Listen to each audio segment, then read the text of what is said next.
Hello everybody, my name is Sabrena and I'm a programmer at the People's Library. Today for Storytime, I'm going to be reading Pinocchio. This book was copyright in 1991-1992 by Shogo Harada, originally published by Joey Incorporated. It was also copyright 1991-1992 by Modern Publishing, a division of Unisystems Incorporated. Long, long ago, there was a carpenter named Geppetto who dreamed of having a son of his own. So he made a wooden puppet boy and called it Pinocchio. "I will love you and treat you as my son," Geppetto told Pinocchio. "You will be a good boy." But Pinocchio was full of mischief, and he ran out of Geppetto's cottage and into the village.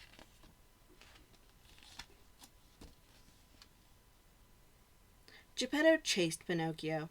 When he caught up with the puppet, he began to scold and shake him. A passing policeman said, "Why are you mistreating a poor little puppet? You leave him alone and come with me." Geppetto was taken to the police station. Pinocchio laughed and ran home to find something to eat. He could find nothing, however, and when Geppetto returned the next morning, he found a very hungry puppet boy. "I am sorry I was bad," cried Pinocchio. "I promise to be good from now on."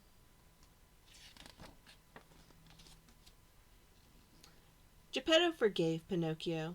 The kind toy maker spent his last penny on a spelling book so Pinocchio could go to school like all the other boys and girls. Pinocchio was so happy he danced and laughed. "I'll go to school and learn everything I can. Then I will make lots of money and take care of you, Father," he promised Geppetto. "I will never do anything naughty again." And he ran off to school.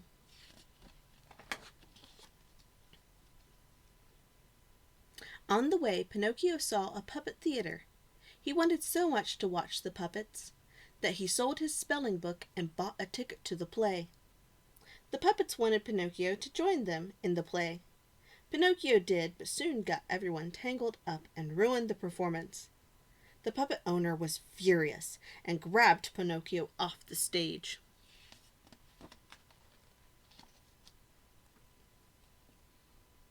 Pinocchio pleaded, "I didn't mean to make mischief. I'm just the foolish son of a poor father." The puppet owner, who was a kind man, let Pinocchio go and gave him 5 gold pieces to take back to Geppetto to buy some food. Pinocchio set off, happily tossing his coins in the air, but he never reached home. A crafty fox and his sidekick, a cat, tricked Pinocchio into following them. They told him they knew how he could double his money.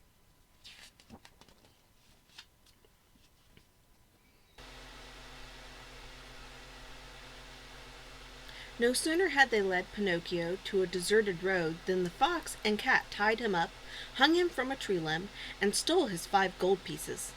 Pinocchio cried until he fell asleep. He woke to find himself in the cottage of a kind fairy who had untied him. An owl and a crow, who were doctors, were checking to see if he was all right.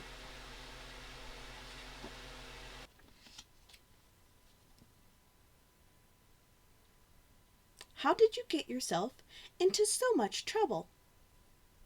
asked the fairy. Pinocchio did not want to admit that his naughty ways had led him to no good, so he replied, "Oh, I wasn't in any trouble." Immediately his nose began to grow, and the more he lied to the fairy, the longer it grew. "You see what happens when you lie?" asked the fairy. "If you promise not to lie, to stay out of mischief, and to be good from now on, you will turn into a real boy." Pinocchio promised and set out for home.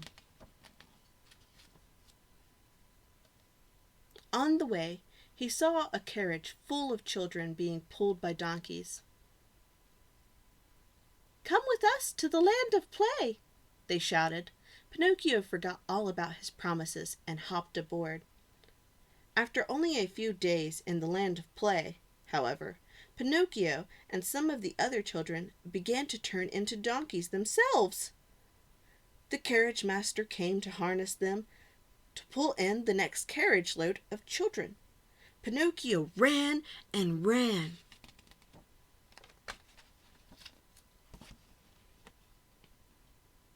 And jumped into the sea. Fish came and nibbled a hole in Pinocchio's donkey skin, and he was able to climb out. "I'm free," he thought. But just then, Pinocchio was swallowed up by a gigantic shark.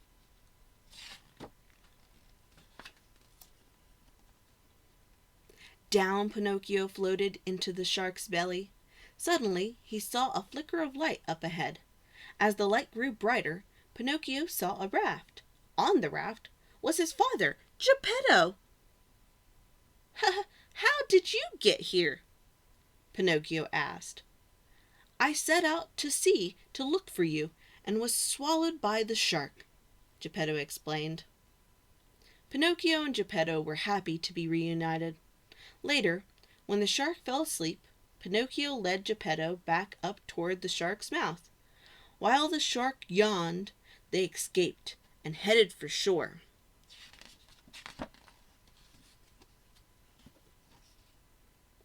Geppetto grew very tired from the long swim. Pinocchio dragged Geppetto up to a small, abandoned cottage and took care of him until he was well enough to get up and around. "You have been a good son to me, Pinocchio," said Geppetto. "Yes, he has," said the kind fairy who magically appeared. "You were almost led astray forever when you headed for the land of play instead of going home to Geppetto. But your deeds since have shown me you are good enough to be a real boy, Pinocchio." Within the twinkle of an eye, the fairy changed Pinocchio from a wooden puppet into a real, live boy. "I will be good forever and ever," shouted Pinocchio happily. And he was. The end. And that was Pinocchio. All right, everybody, it is time for a sing-along. Does everybody know I'm bringing home a baby bumblebee? Well, first we're going to hold our bumblebee like this, and then our bumblebee stings us. So we squish the bumblebee like this. And then our hands are all yucky, so we wipe the bumblebee off like this. So Mommy won't get mad. Is everybody ready?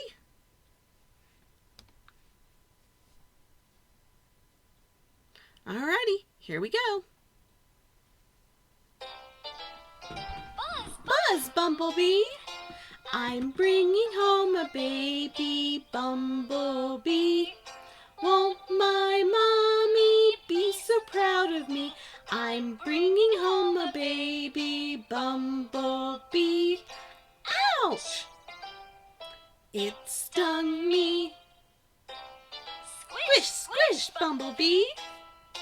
I'm squishing up the baby bumblebee. Won't my mommy be so proud of me? I'm squishing up the baby bumblebee. Ew! It's yucky. Off, off, Bumblebee! I'm wiping off the baby bumblebee. Won't my mommy be so proud of me? I'm wiping off the baby bumblebee. Now my mommy won't be mad at me.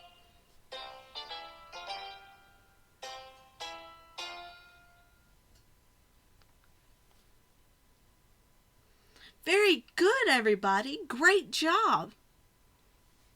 All right, everybody. There'll be a link to that song in the description below. Also, in the description below is a link to a shark paper roll craft, just like the gigantic shark that ate Pinocchio. There's also 2 Hoopla recommendations. The first one is a different version of Pinocchio, by Margaret Hillert. And the second Hoopla recommendation is The Boy Who Cried Wolf by Aesop. And it is also a book about honesty and not lying, just like Pinocchio. Alrighty, everybody. All you boys and girls, stay good, stay safe and healthy, and I will see you next time. Bye!